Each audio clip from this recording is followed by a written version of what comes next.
This is the Detroit Sports Podcast Network.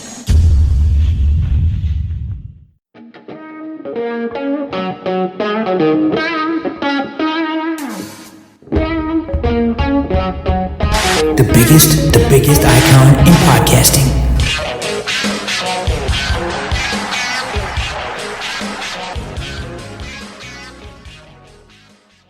Welcome in, everybody, to this week's edition of the DocNJock Wrestling Podcast. I'm your host, Adam the Jock Strozinski.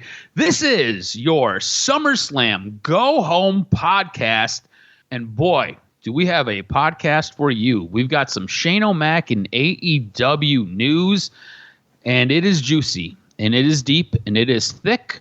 Also, speaking of thick, we've got some WWE ring announcers dropping some photos that we're going to react to live on the spot as they're coming out. Bonkers, baby. Absolutely bonkers. Helping me break it all down and putting me on game. He is the one. He is the only. He is the Doc, John Macaroon. Some things will no doubt take over the rundown. And for Samantha Irvin, she's definitely showing off a lot more on social media. And oh my goodness, when she dropped the photo that she dropped, my goodness, I think it broke the internet. She's been more risque lately, really showing off a lot of the tools that she's got. Obviously, her singing voice, but also, you know, her sensuality. It's been great. And really, just to be quite honest, Ricochet is one lucky dude, bro. She broke the internet, and she's been breaking it for the last, 3-4 months with all her social media posts. Yeah, absolutely bonkers. This photo, like I said, you were the one who kind of put me up on it real quick. You're like, hey, check this out real fast. I was shocked. I was floored. If you haven't seen it by now, you need to go check it out. Look, she is a beautiful woman. She has done a very good job with her social media, making herself a very relevant face on Twitter. She has a very nice back and forth, usually with Rhea Ripley. Kathy Kelly and her have a nice back and forth. She has utilized that platform to make herself a brand, and she has no problems pushing the boundaries of her brand. And I think her latest post has been absolutely fantastic. So I mean, good for her. What was your initial reaction besides breaking the internet when you first seen her picture on Twitter? You know, it's always double-edged. You're like, well, you know, she doesn't need to do that. She's supremely talented. But that's the way you get over. I mean, the attitude is basically nowadays in this social media world, if you got it, flaunt it. And, you know, you look at it and it's like everybody does that for different reasons. I know it gets attention. You know, everybody wants to feel a certain way. You know, to me, you know, it does take away a little bit of, you look at it and you say you want to know her for more than that. And now this is the first thing you think about when you think about her is like, oh, man, in that kind of way. But look, she's talented. I like to think of her more in regards to what she does in the ring in terms of her announcing, her passion, the way in which she does the announcement for Gunther is great and his crew. So I look at it like, you know what, do your thing. It's great. But at the same token, you know, if you're Ricochet, I just kind of be like, man, you know, you really need to be doing that. You know, you're great at what you do. You know, you don't want that many men gawking and critiquing you and saying weird, obnoxious things online. But hey, you do your thing. It's a free country, and I think that she's becoming one of the most popular ring announcers that WWE ever had, quickly rising in the ranks of the talent that she does have. Yeah, it's one of those things where you're right. It's a bit of a double-edged sword, right? I don't necessarily have a problem with it, and I don't think Ricochet has a problem with it. I think they have this open dialogue where I'm assuming they talk about these things, but it is a tantalizing photo. Let's leave it at that. And like I said, if you haven't seen it, you need to go see it. And I think that's kind of where we can leave it. It is considered maybe some artwork. Some people might consider it a little bit pornographic. I think it's a little bit too soft for that. But, you know, if you're a Bible beater, who the hell knows? I don't know. It's a good-looking photo, though. She's a good-looking girl. It's one way to kick off. We're recording this here on a Thursday afternoon, making sure we can get it out with our schedules. It's a great way to kick off a Thursday. Kicking us off, we've got our SummerSlam preview that we've got to get to. SummerSlam is going to be hosted by The Miz. R-Truth's going to be a part of this. I can't wait to see how he gets looped in. Musical guest going to be Jelly Roll. What do you think about The Miz hosting in Cleveland, his hometown? And what do you think about Jelly Roll being the musical guest? Jelly Roll is a guy who, if you know anything about this man's story, it is one, inspirational. Two, I think he has found his niche, his genre. I think it is great. This guy started off as a rapper. It didn't really work out. He's kind of transitioned over into this more urban hip hop country. And it is kind of worked out for him. He has kind of found his role in the music industry. He's kind of all over the place right now. What are your thoughts with The Miz hosting this in his hometown and the musical guest? And what do you think R-Truth is planning? Because R-Truth is going to be I feel a large part of SummerSlam. No doubt. It just kind of feels like, again, I always looked at it. I've talked to him now the last couple of years when he's visited Detroit to play in a charity golf outing. It just kind of feels like he's not being utilized enough. He needs to be in angles. Like, it's great. It makes sense. You host in your city. I just think that, the twists and turns, I get it. It peaked with a WrestleMania moment, getting into titles, but the run was unmemorable. It just feels like, look, this guy's caught up in the WWE system. He's probably not going to reach the heights beyond where he's at. I just want more for the guy. I think that he could be a megastar, like top of the card kind of thing, or intriguing type stuff, but the top of the card is stacked, and it seems like the new wave with the Braun Breakers and the younger wave of young talent is now taking over, especially with the young bloodline. So it's unfortunate, but it'll be a fun time. It'll be something that'll get the crowd involved. R-Truth is going to be funny, and the number one thing that he does is he entertains. He's the most beloved character they got, but you just wish they did a lot more. It stinks. Maybe, you know what? If you want to kind of take it to a new level, shit, you just have R-Truth whoop Miz's ass. You know what I mean? You just have him turn and turn. Look, they've had their run. They had some fun. And what's WWE known for? Splitting up their tag team. It gets fun. Miz maybe says something, and it just, I don't know what that creative word would be or what that thing would be, but something that changes R-Truth into, what's up, into it's going down, and he whips his ass in front of everybody. I think that would be great. And you could take that into the next couple months, into Bad Blood. So I think that some way to set up a feud, or, the way in which probably it could go is The Miz is popular, everyone's chanting and cheering, and he just whoops R-Truth's ass in front of everybody. He's like, I'm no sideshow freak here. I'm The Miz, and I'm awesome, and just walks off. And he can get back to being the real heel that he is. I think whoever ends up being the heel, I think the best way to handle it would be is if you set up a feud between these two for Bad Blood. Ric Flair recently has come out and has proclaimed that The Miz is really only second to John Cena as being the spokesperson, the front person for WWE. What are your thoughts on that? The Miz basically carrying himself at this point in his career like a guy like John Cena, being that focal point, being that front man for the entire company. Yeah, because he can do it all. He can talk. You can send him anywhere. He can wrestle any match. He can elicit an emotion. That's all you can do, and to do it for 2 decades. That's the part that gets you respect. Is everybody sees it day in, day out. You grind. You do what you're told. You're a company guy, and that's well respected. But it just kind of feels like, if he were to repeat his career again, maybe 5 years ago, you don't sign the contract. You go somewhere else. Take the Cody Rhodes route.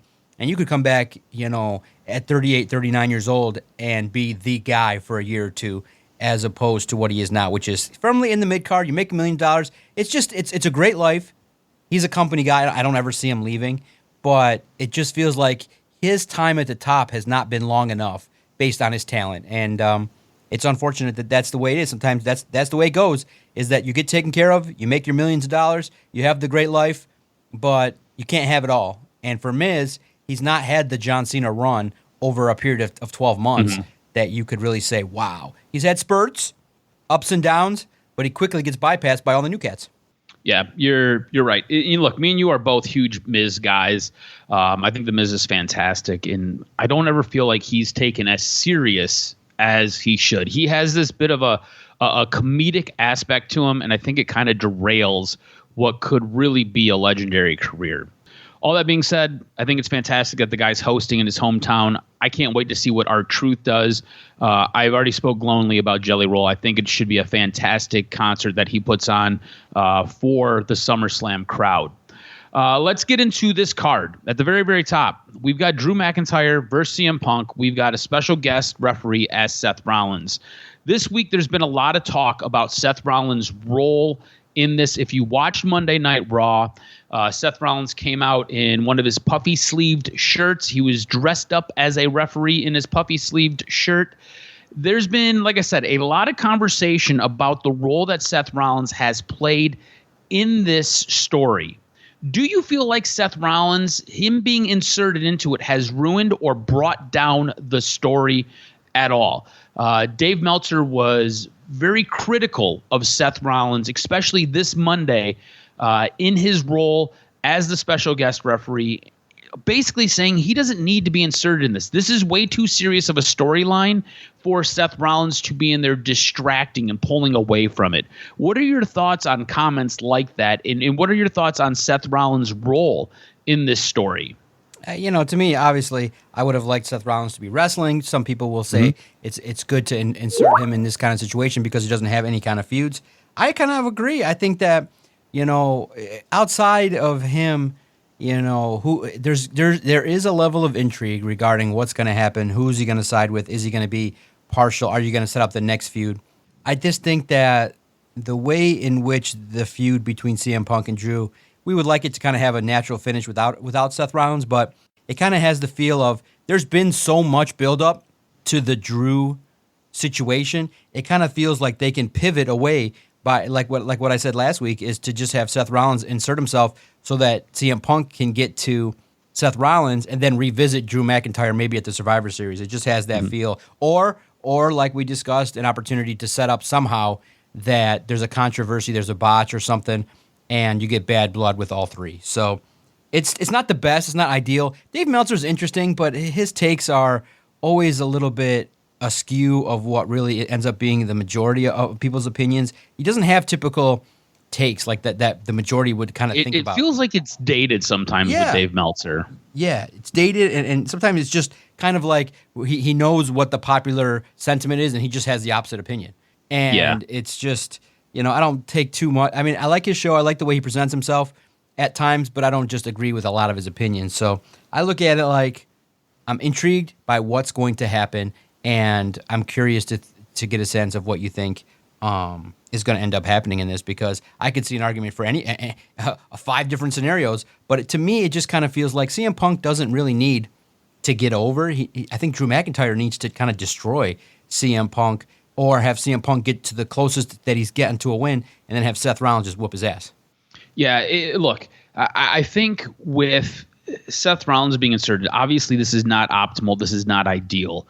You have a really good story already with Drew McIntyre and CM Punk. You don't need the sideshow of Seth Rollins. I think this all hinges, and Seth Rollins' role in all of this and the way it will be viewed all hinges on the outcome of this match and how things play out.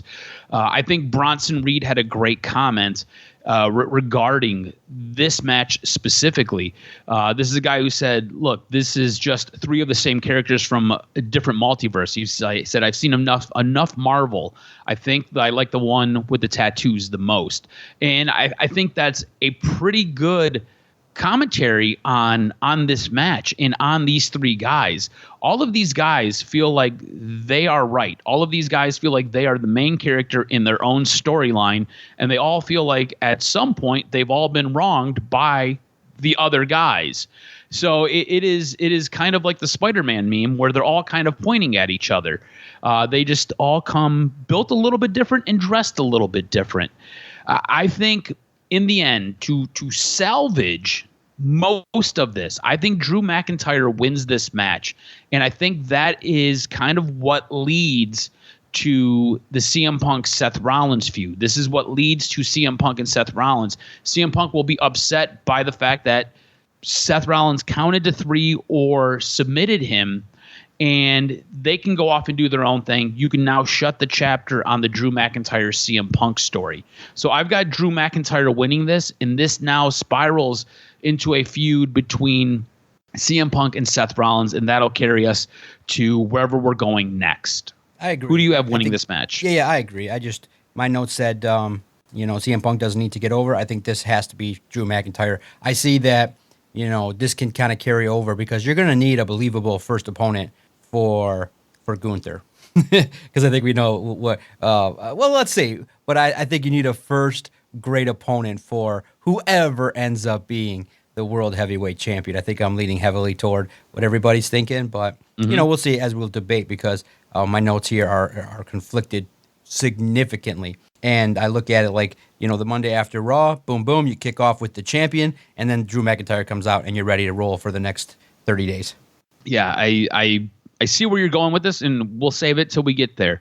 Next match, we've got Sami Zayn versus Braun Breaker. This is for the Intercontinental Championship. I've got Braun Breaker winning this. I think you're going to be in lockstep with me on this one. No doubt. It's Braun Breaker. It's the coronation to the moon. When they say to the moon, they mean it. And this guy's got the look, the power.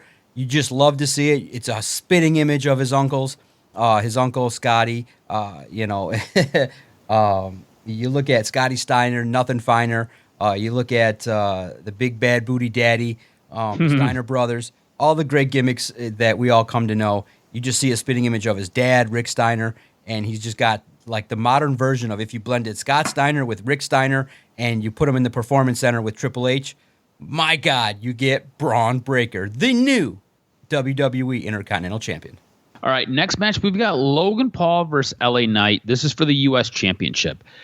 I think this is LA Knight's time. I think Logan Paul has done a fantastic job. I think Logan Paul's got something else going on right now. I think this is the setup to crown LA Knight, let Logan Paul go on to do whatever other thing he's got going on so he can then come back later on. I've got LA Knight winning this match. Man, here's the thing. It's tough, right? Because we all expect a lot of changes. So it's really going to predicate because if we're wrong, then I think that whatever happens in this match, the result of the next big title match will be different. But I have to agree with you. I mean, it's time. If you don't, because here's the thing. When's the best time for LA Knight to get his run? I mean, everybody loves LA Knight. Everybody loves what he's about. And you got to pay it off at some point. It's been a damn near year and a half. Pay it off with a belt. Let's go. All right, our next match is for the WWE Women's Championship, Bayley versus Nia Jax. I'm going to take Bayley in this match. Look, I think Nia Jax has been an interesting reclamation project. I think her coming back, this run that she's having right now, probably one of the best ones she's had. And I think this is probably the safest she's ever worked. I don't feel like a lot of people have been injured wrestling her. That being said, I don't feel like it's time to reward her with a championship. I feel like this is Bayley's time, Bayley's run. I really need Bayley to get past this Nia Jax thing that we've got going on here because I feel like there's a bigger story for her. There's more on the table for Bayley to do. I feel like this has been a bit of a stale run with Bayley, with Nia Jax kind of being the thing that's kind of kept it stale. She hasn't been able to move on past this because Nia Jax won the Queen of the Ring. This was her match that she decided, and this is what we had to get through in order to get Bayley a bit of a refresh. So I've got Bayley winning this. I've got her getting by Nia Jax. Man, I'm conflicted. This was the toughest one because you look at it and you say it's kind of been built, but you can't have every title change at SummerSlam, can you? Can you just have a complete reset with everything going on? I see that, listen, certain characters can get continuously over by getting some good title defenses. I think that Bayley needs to cement her legacy. She's got to get over some tough heels. I think that it's going to be close. I wouldn't be surprised if Nia Jax won, but I think that you can't.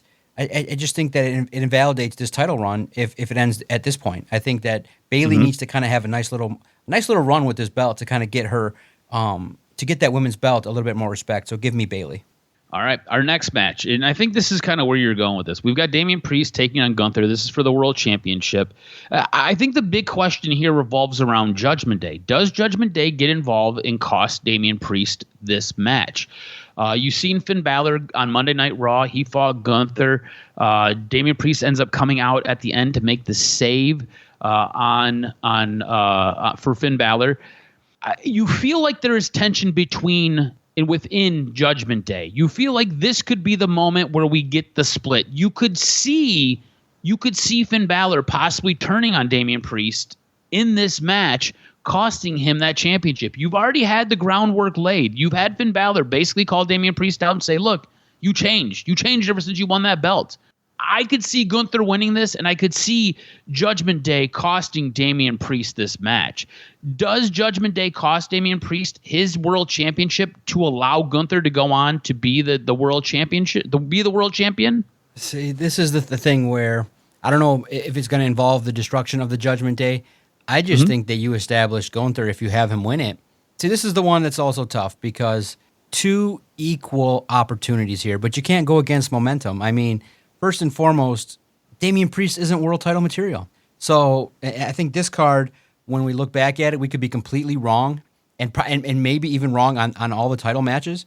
And this could be our worst predictions we've ever done. But the momentum just seems like it's Gunther from the time, and this is the way wrestling has kind of been following. We're just kind of following the, and you know what I'm saying? And I guess the best way to put it is I'm predicting what I think is going to happen. But if I were to write the show, I'd write it completely different.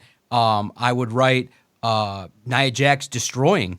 I would write it to have Nia Jax win. I would write it to have Damian Priest win. I would write it to say, you know what, he needs a title match to get over, and he needs to dominate, and he needs to be someone that shocks the world. But Triple H's pattern kind of indicates when someone gets on a run, you know, even to a Sami Zayn. I would even consider, you know what, everyone's predicting Braun Breaker. You have Sami Zayn win, and if everybody retains, it just kind of feels like, whoa, wait a minute. These title holders get more respect, and everybody would. I would actually book it the opposite of what everybody thought. And everybody would be coming out of SummerSlam going, whoa, these champions are actually legit. But it just seems like the safest way to predict it is Gunther's momentum is so strong. He's much better suited to hold the title. He is the guy. You could see it you could see him being the world champion and setting up a lot of people chasing him, and he can do a lot of different things. He looks like the prototypical WWE world champion that Triple H would like to put the belt on. So my prediction is Gunther is the new world champion, and you can circle back to the shit talking that he's done with Drew McIntyre on Monday Night Raw. Yeah, I'm going to second that. I think Gunther wins, and I do think Judgment Day gets involved. I think your initial comment of Damian Priest hasn't really been world championship material. If you look at two of his biggest gates, he's had issues in the ring. And look, whether his fault or not, you still don't like to see that. I also think this run for him, I think he'll learn a lot from it, and I think he'll be better in the long run because of this.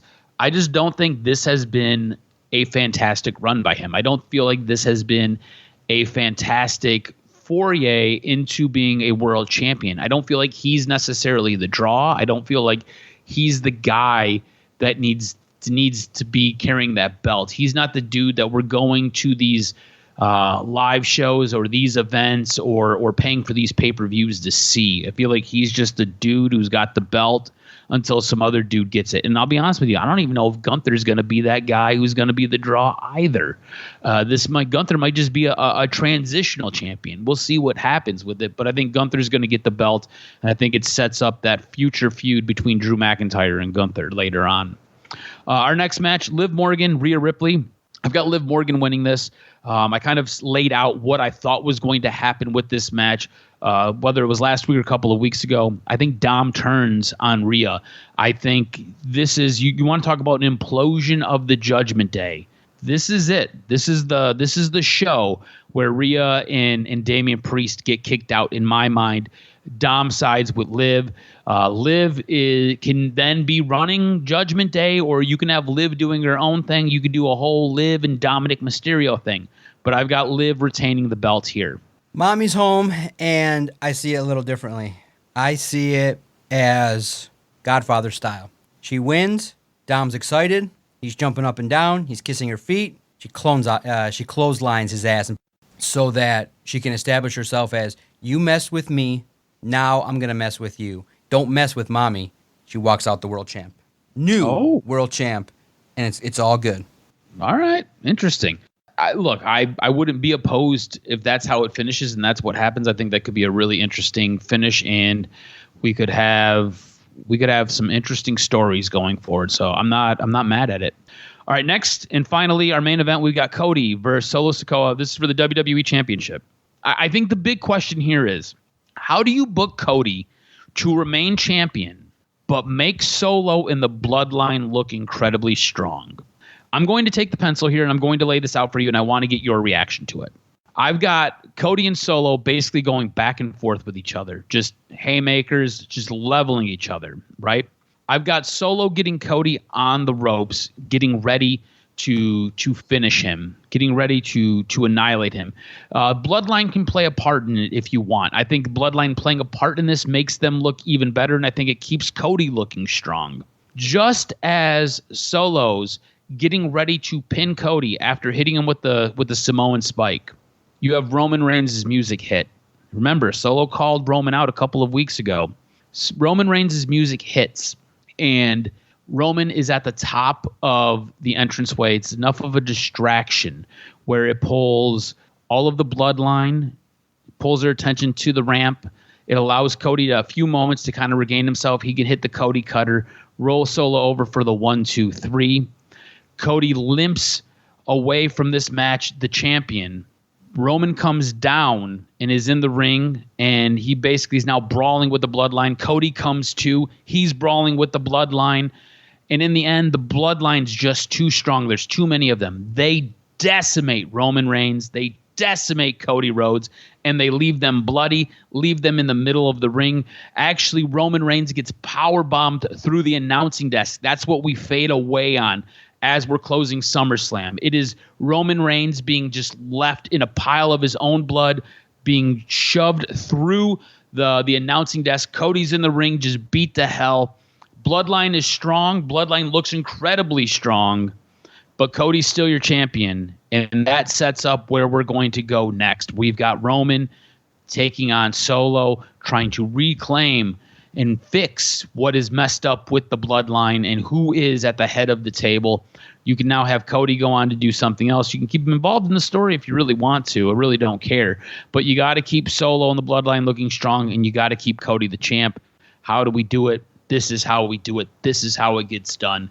What are your thoughts on doing something like that? I look at it and I say, let's just do the swerve. I think that clearly Cody Rhodes is going to end up being the world champion, but he's always going to take an ass beating. So I think Solo doesn't care about the title. I think he just gets himself disqualified, does whatever he can to, have the match end without getting pinned. And Roman's music hits, the crowd's going apeshit because they want to cheer for Roman Reigns. They just want to go apeshit for Roman Reigns. It's going to be a huge pop. You milk that for what it's worth. He looks at Solo, turns around, and destroys Cody Rhodes.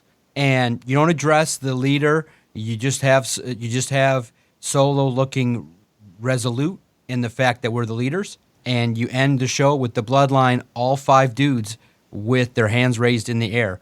You don't have to break up the bloodline right on day one. I think the Civil War can clearly come. Everybody expects it. But, there's got to be something a little bit more than just Solo being power hungry. I think that's a little bit weak. I think you got to kind of weave in some narratives as to maybe too much, maybe stepping on the toes, or maybe even Roman backing down a little bit. I've been gone. But what do you do about him calling Roman out? He's called Roman out multiple times. Yeah, he has. But in the end, they've been, in a situation in which Roman can put that aside and say, hey, I get it. You did what you had to do. You held it down. And then, you got to kind of build a little bit more of a layer in regards to why would Roman dissolve, other than, a power struggle. Why would Roman dissolve his relationship with Solo? It felt like he raised Solo. He put him together. He put him in that position. And he should start off being proud of him. Solo, I was gone. I had a moment of weakness. You recognized what you needed to do, and you took it to the level where this bloodline needs to be better than your brothers ever did. And I'm proud of you.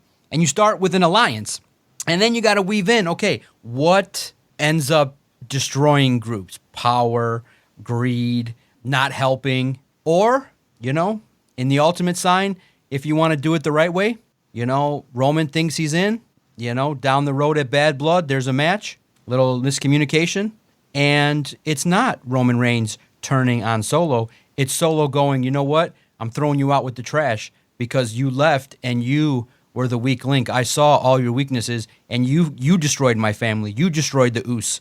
And he just adds, the fourth and fifth guys that you keep seeing online, that you keep seeing that are Samoans that are coming, and you just have Solo get to that next rung by whooping the ass of Roman Reigns.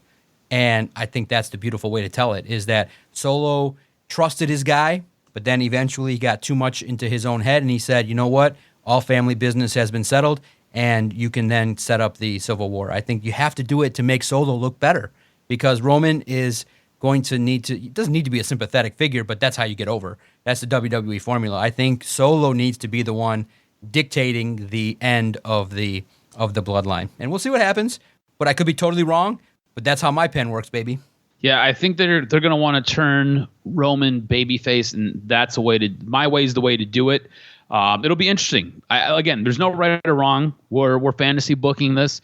Either way, I think we both have Cody Rhodes winning and coming out the champion. We both are expecting a little bit of Roman Reigns here to reappear. Either way, I think it's going to be a fantastic SummerSlam. I think it's going to be incredibly interesting. When we go back and we look through the card, looks like we only disagree on the Liv Morgan Rhea Ripley match. So we going in reverse order. We each have Cody Rhodes winning. I've got Liv Morgan winning. You've got Rhea Ripley winning. We both have Gunther being the new world champion. We both have Bayley retaining. We both have LA Knight becoming the new U.S. champ. We both have Braun Breaker being the new Intercontinental champ. And we both have Drew McIntyre beating CM Punk. Should be a fantastic show. When we go to calling the card, I lead you by 3, 6.5 to 3.5. So going to be a interesting, fantastic show.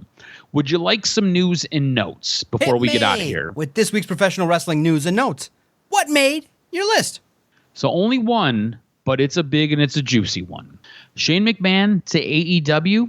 Well, it's not as crazy as you think. Wrestle Talk News and Fightful Select have worked together to piece together that Shane and Tony Khan met on July 29th in a private Arlington Airport meeting room. They were able to confirm photos of the two men in the same meeting room talking to each other. The report is they met to discuss working together in AEW. Now, the photo that they ended up getting sounds like it came from Mercedes Moné, which doesn't really surprise anybody, especially when you hear what Shane McMahon had to say. Shane has since issued a statement. He sent this to Bully Ray, who read these text messages on Busted Open After Dark. The statement noted that he was connected through a mutual friend, again, Mercedes Moné, and they talked about many things, focusing on their shared love of the wrestling business and the rewards and challenges of working with family. Bully said that Shane would go on to say, I congratulated him on their 5-year anniversary of AEW and look forward to how he evolves the business moving forward. Now, Dave Meltzer on Wrestling Observer Radio has added a little more insight into Shane's desire to return to wrestling, saying, I know that Shane McMahon has looked to getting back into WWE. I know that people in charge of WWE have no interest in him. Could that change with the idea that he'd be willing to go to AEW? Maybe, maybe not. Would he really be willing to go to AEW? I don't know where his mind is. Shane got a lot of money.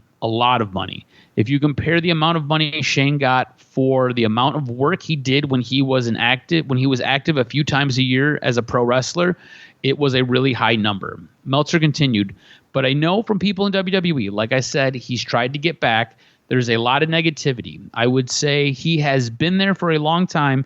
Him coming back, it wasn't like when he was gone, they were begging for him to come back. Linda pushed very, very hard for a long time for him to come back, and they took him back because there was some injuries for WrestleMania, and they knew he and The Undertaker was going to do business. Meltzer admitted that he was unsure if McMahon's meeting with Khan was leveraged to facilitate a WWE return, but did report that there is still a lot of negativity surrounding McMahon in the company. So interesting. It sounds like Shane McMahon could be coming back to wrestling, and if he does, it sounds like it would be AEW. Sounds like WWE has zero to little interest in Shane being a part of the WWE future. And that's going to do it for this week's wrestling news and notes, my brother. What a blockbuster. You just saw people were just buzzing at training camp. We're like, is that Shane McMahon? And people were just like, whoa, could you have, some insights? What could you do? Could you just have Tony Khan poking the bear? Just, having Triple H's brother-in-law there. It could be so much fun to just have the guy that would be the ultimate hater about WWE if it ends up happening. I was wronged. The guy that's running that joint is crazy. That you really think he's changed. He's you could really start saying some things, but we'll see how that goes down the road. But it definitely shook the wrestling world. So we begin the show with breaking the internet, and we end the show with breaking the internet. And that's what's going to be great about SummerSlam. It's always a big festivities. I'm not really a fan of that event going to 2 days. I don't need wrestling festivals. You know what I mean? I like one show, have everything going on and everything like that. So I think it's going to be a fun weekend, and I can't wait to see it. And just to do a little plugging, one of the great podcasts in the world. And I'm not just saying that because we do podcasts and I'm affiliated with them, but the Sports Illustrated Media Podcast with Jimmy Trania is just amazing. He gets the biggest guests. He loves wrestling. And this week, he landed CM Punk. And, of course, there's going to be talk about AEW and wrestling and all the hot news and notes. Check it out. He gets great, like I said, I promoted him before our affiliation and things like that. He just gets great guests, good interviews. And whenever there's a big wrestling event, you always find a WWE star on the SI. And I'll say this, again, like I said, no bias here. Sports Illustrated in the wrestling world, it's not the top, in terms of news breaking, but they're in the mix. We got a lot of Jimmy Barrasso, definitely breaks a lot of news. And you look at it and you say, wow, we're in the mix with news. We're always kind of highlighted a little bit in terms of when there's stories, they always kind of have SI in the mix, and then you get the podcast too. So I like the opportunity that SI has in the world of professional wrestling. And so check out the latest edition of the SI Media Podcast featuring CM Punk. And if you haven't checked it out, the Mark Henry biography on A&E was really good. The Steiner Brothers one was really good. They've just been nailing them week after week. Last week was Paul Heyman was spectacular. There's been and then my daughter loved the $1 Million Man gimmick.